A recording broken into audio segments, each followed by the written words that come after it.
Is your Subaru Starlink screen frozen or acting up? Don't panic. The quickest solution is a simple reboot. For most models, just press and hold the power button, either on the screen itself or on your steering wheel controls, for 10 to 15 seconds. First, locate the power button on your infotainment screen or steering wheel controls. Press and hold the power button for 10 to 15 seconds. The system should shut down and restart, clearing temporary glitches without losing your data.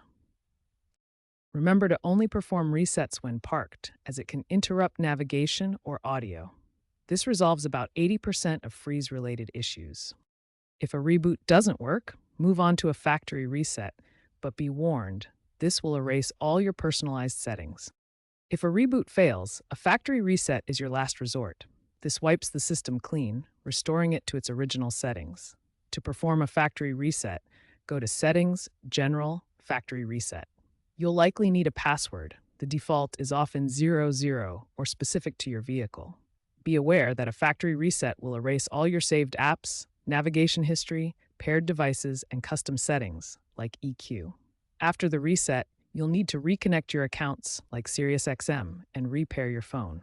Only use this method if a simple reboot doesn't work and if you have backed up any necessary data. For persistent issues, especially after software updates, contact your Subaru dealer for professional diagnostics and free software patches.